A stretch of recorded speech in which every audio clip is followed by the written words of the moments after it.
Joe Lopez, welcome to the conversation today. Thank you. It's an honor to be here. It is a pleasure to be with you. Are you joining us from the UK today? No, today I'm at my residence in San Diego, California. San Diego, beautiful. I just got back from Southern California. My family and I were on vacation. We were visiting some in-laws, and then we spent some time on the beach. Beautiful, beautiful. We're now back in Utah. I'm south of Salt Lake City in Utah today. Today, we're going to be talking together about how to take an idea to market while developing a team building culture. And this is a fascinating topic for me. And we're really going to be tapping into Joe's global experience, his global strategy experience. As we get started, I wanted to share Joe's bio with everybody. Joe Lopez, who is a global business strategist, is a passionate innovator, entrepreneur, and lifelong learner. His zeal for ideas, sharing new viewpoints and strategies, and team building are genuinely inspiring. His enthusiasm to innovate and learn has been a driving force in his successful career. He is a thought leader that is excited to talk with us today about his experiences, and I'm super thrilled to have this opportunity to talk with you, Joe. Anything you would like to share with us by way of your background or personal context before we just dive on in? No, that's great. I think I don't like to talk about myself too much, so that sounds.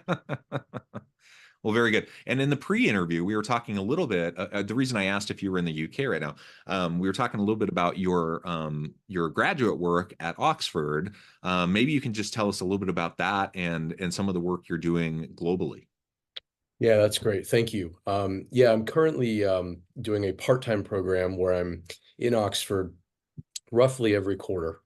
Sometimes it's a little more, sometimes it's a little bit less. It's a very intense program that's focused on global business, international trade, international law, corporate diplomacy. And so what that's done is it's opened me up to work with a lot of European companies that are interested in coming here in the US, and then obviously American companies that are interested in exporting their goods and their brands into Europe. And yeah, I'm leaving for Zurich in August to meet with the World Economic Forum and some of the nonprofits that are over there. So it's a thing that I'm really focused on right now, is just that bridging that gap to help brands kind of come across the pond both ways, especially with newer startup brands and mid-market that aren't really equipped to do that.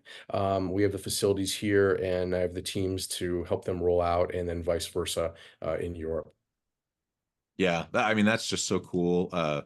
And again, as we were talking in the pre-interview, I've spent some time at Oxford. What a magical place! It's just so amazing. Truly, when I say magical, it's just a fascinating place to be. So even for anyone listening, if you ever have a chance, if you're ever over on the other side of the pond and you're able to just even go tour, it's an amazing place to be. And all of the work that you're doing, Joe, is just fascinating. And I'm excited to talk with you about not only this aspect of taking ideas to market, that's fascinating in and of itself. And from an entrepreneurial standpoint, from a global market standpoint, that's super exciting. But doing it within the context of like, let's focus on developing a team building culture while we're trying to take these ideas to market within a global marketplace. Yeah. That's also just a really interesting, complex thing. And frankly, I'm really appreciative that that's something you're focusing on because that's often not where the focus is when people are working in the space. Usually, that would be in the back of their mind if it's on their mind at all. It's really about the idea. It's about the product. It's about the supply chains. It's about the relationships around with the stakeholders around the globe. It's not necessarily about the team you're building to help do the thing, and that can often result in a lot of challenges and problems. So let's start to unpack that. Like, what have you been doing, and what have you seen with your own work as you've started to put together your team? Yeah, it's a great question, and I'll just start. I think my initial answer would be to frame this up for you in something that my father always taught me. I'm the son of an IBM salesman slash lieutenant colonel in the military, so people were a big part of my growing up and understanding how to work with them. And my father taught me at an early age, number one, you can never go wrong by treating people right. Number two, a business is nothing more than the people who are there. Yeah.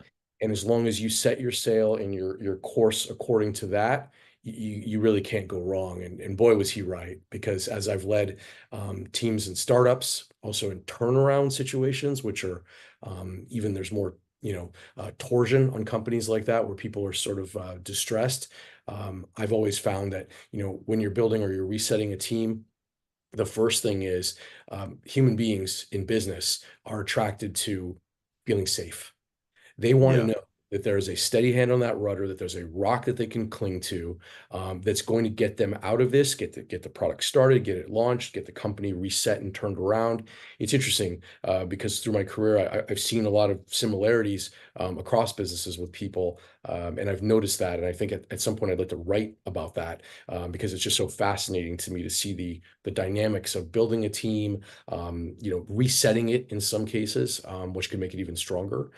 So those are my kind of core tenets. My philosophy when I go in is I'm conservative. I don't go in and say, okay, with a turnaround situation, we need to remove everyone. That's the opposite. I usually walk into a situation and I sit in the office of the person who was there before me and I try to absorb. I listen to people. I hear everything that they have to say about the business. When it comes to a startup situation, that's great because then you're really able to recruit and bring in the folks that you think you'll be able to deploy in the right positions.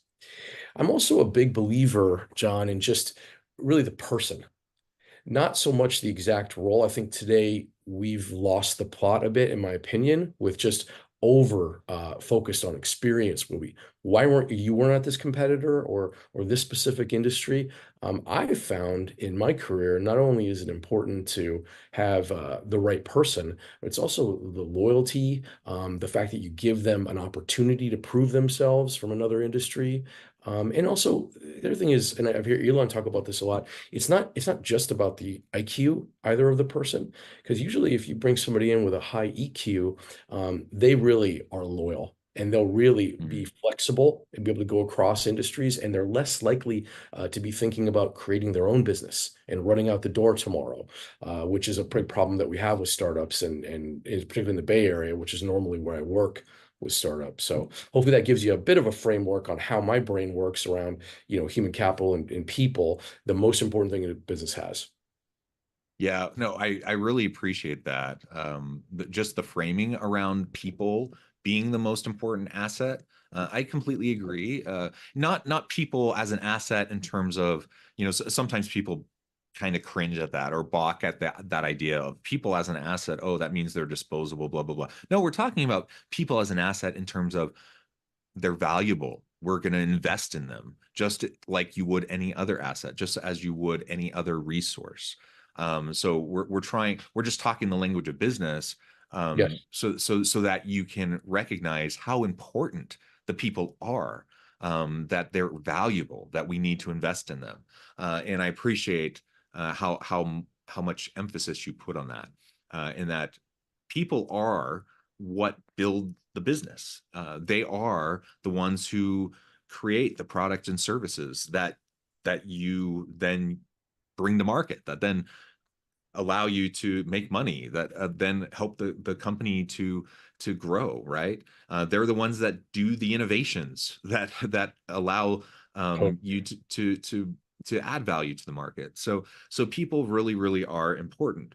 And all of that can only happen as you build successful teams. And so, just valuing people in and of it themselves is super important. I think there's a business case for it, there's a human case, a moral case for it, but also moving from just the innate value of people is, which is important, moving from that to how do we really develop teams, how do we have a team building culture, how do we really demonstrate that we value how these humans interact with each other successfully, so that we can now take this idea to market, especially when we're talking now globally or distributed teams, or now we have offices in various places around the world.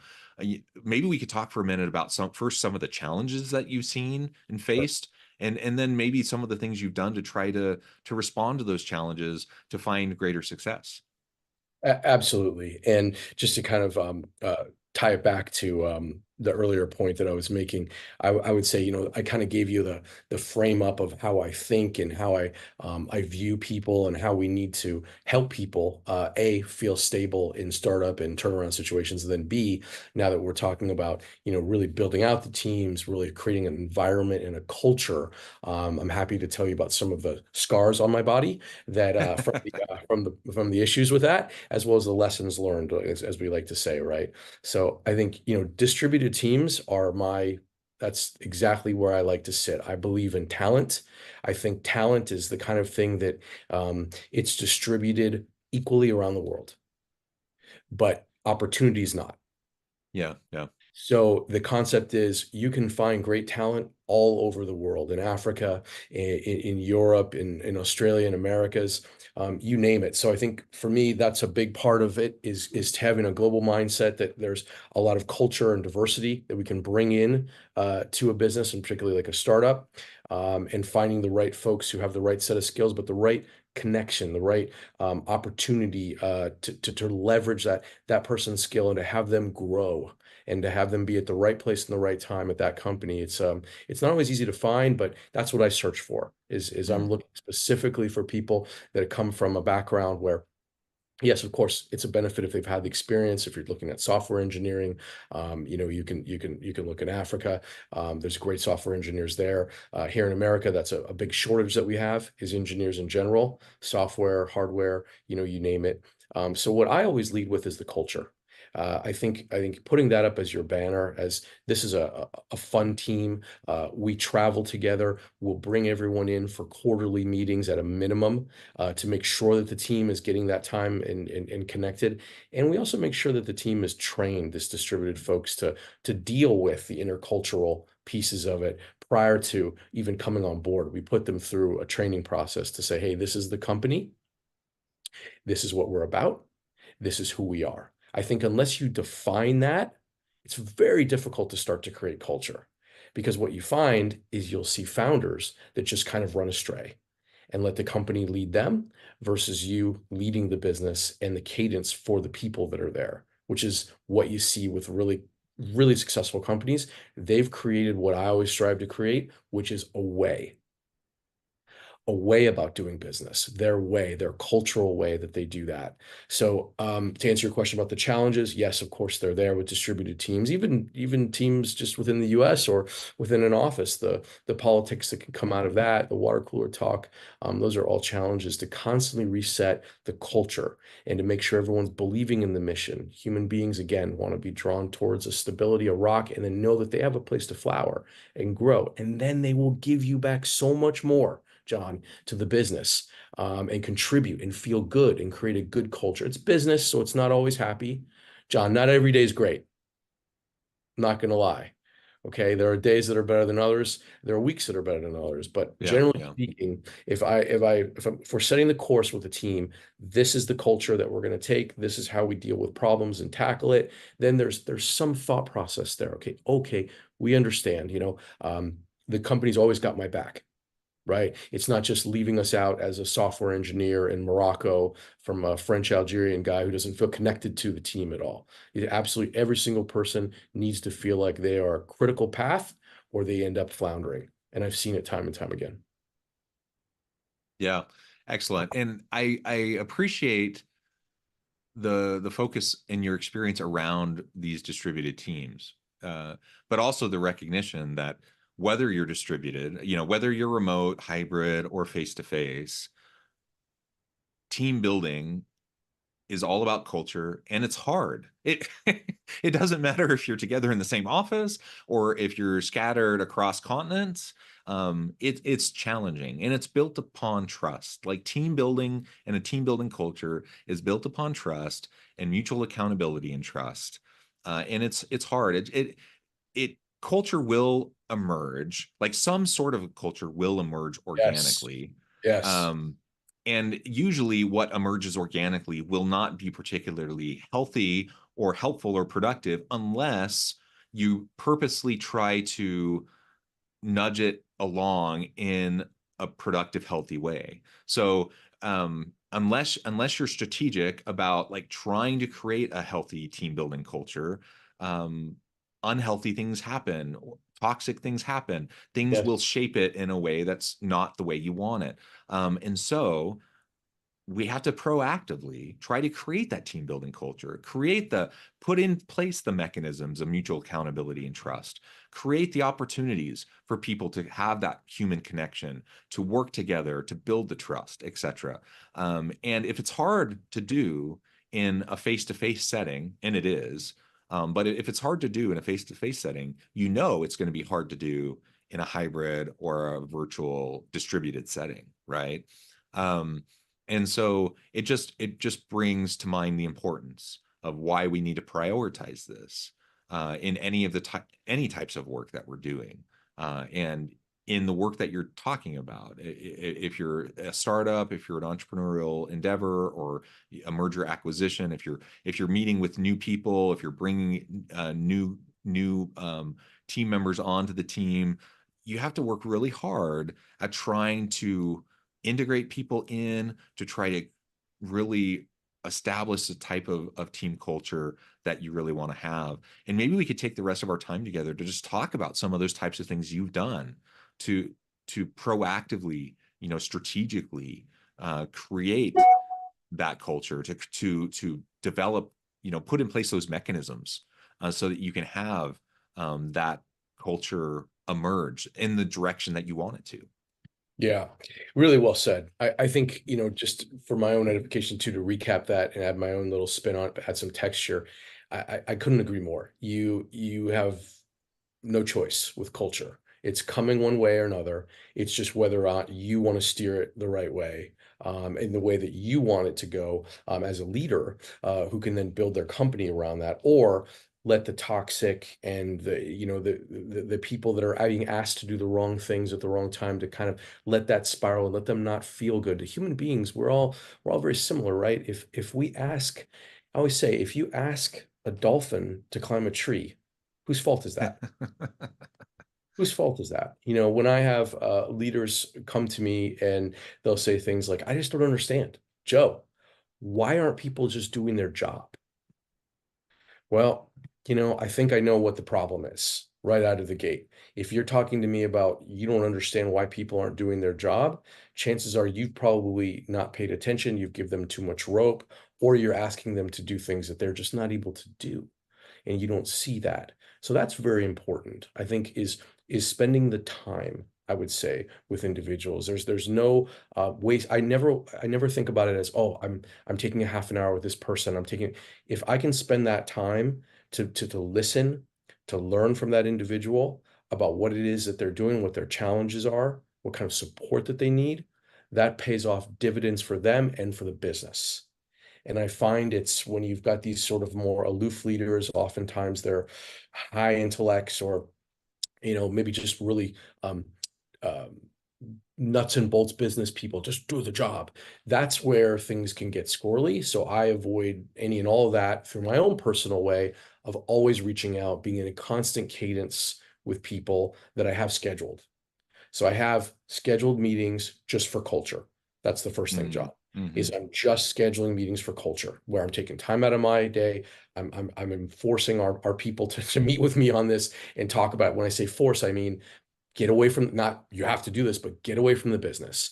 Get away from what you're doing. Let's talk about what you're seeing, what you're feeling. How can we improve? What are the things that you'd like to see? Of course, we can't make all those changes to every business, but it allows our people to be a part of that process. And that's critical path when it comes to building a business, is that everyone has buy-in. Because in a startup environment, particularly if you're launching brands globally, or moving them countries, oh my gosh, if there's not alignment with that and buy-in and personal accountability, you're not going to succeed. I've got to give you the bad news. You're not going to succeed. Why is that? Well, the simple answer is because we're not talking about a 9 to 5 situation. We're talking about muscling, pushing things over the top, doing things on weekends, extra time to make sure deliveries, shipments, customer satisfaction is there through the entire supply chain, right? Whatever that is. So for that to happen, it takes the people to push that through and to make Yeah. sure that they feel accountable and a part of it. So the first thing is culture meetings, very, very important. Can you Um, describe a little bit what those meetings look like? I'd love to. So I block off anywhere between 30 minutes and an hour, depending on the particular situation, the person, what we're dealing with.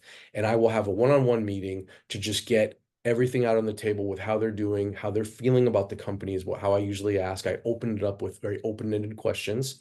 How are you doing? Right? How American, by the way, is that? We're known internationally.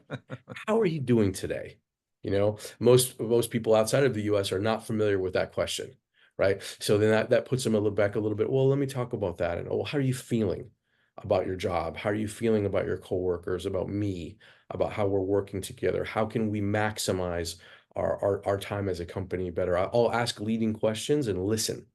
Although I'm not doing a very good job of it on this interview, as you can tell, I like to listen and hear what folks have to say. I take notes of that, and then I review it with the team. If we've got an HR team, if it's a very small company, I review it with my inner circle. Right, I just call it the small table. If you're a Game of Thrones fan, so and just the inner circle to talk about those, and are there things that are systemic that we think we can change? How can we address this for Ryan and Suzanne and Amir?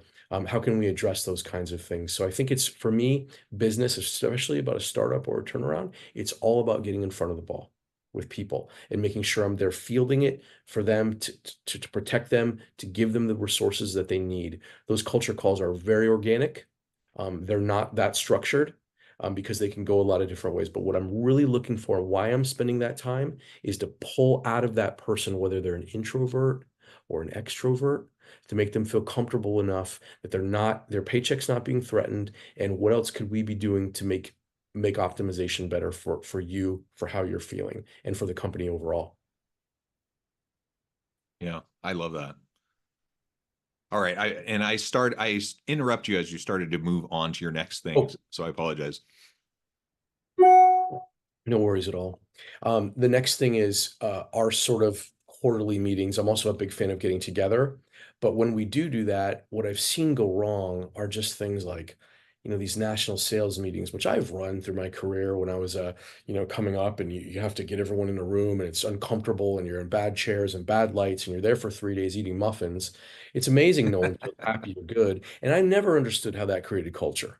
And Mm, I don't believe it does. I don't believe it does. So when we bring people in, we usually do it in a fun environment, right? We want some fun activity, whether it's physical that people like Top Golf, going to see something like a musical together, a play even, creating things that create those bonds. Because with that limited time as adults, where we're taking time away from our personal life to travel, we then have to really invest in what we're doing with that time as a company to say, let's create an event that brings everyone together. Let's also do some team building experience. I don't mean team building as, fall down in my arms, but, really spend the time together, so that those bonds are created, they're fostered, and then we can fan those flames. I think that's a second piece. So is always having that, I give you my father's advice was always have something planned, right? So then they know every quarter we're doing XYZ, we're traveling here. And it may be, if we're doing well and we're rewarding the team, then we may be going to a tropical island,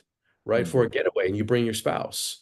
If things are not like that, then we're just doing the basics. We're bringing the team in and saying, here's what we're building, here's where we're going, this is the vision, contribute, contribute, contribute. And what we find is, particularly with turnarounds, what you find is when you go in, you're kind of like, it's like you got a flashlight, everyone's running away. But you hold that flashlight still long enough, and the same thing's true with a startup, and you get people draw into it. They draw into the light. They want to come into the right direction that they need to be working on for their development and growth, their pathway up into the company, and then future success. Nobody goes into a job and an opportunity thinking, I want this to fail. I'm just Right. going to take a paycheck. That comes from how they're treated, how they feel, the culture that you and I feel in our stomachs when we're talking about getting up on Monday. How does that feel? Does it feel good? Are you excited? No, not every Monday is great. I get cases of the Mondays. We all do. But there's an overriding thing there. And sometimes if it's really bad, we call it the fear, which is Sunday night. Right.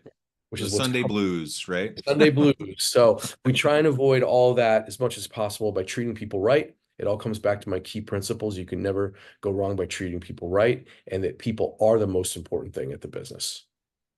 Yeah, yeah. Well, I love it. Joe, we could go on and on. We've only scratched the surface, but I also note the time. I need to let you go here in just a minute. Thank Before we you. wrap things up for today, I just wanted to give you a chance to share with the audience how they can connect with you, find out more about your work, your team, and then give us a final word on the topic for today.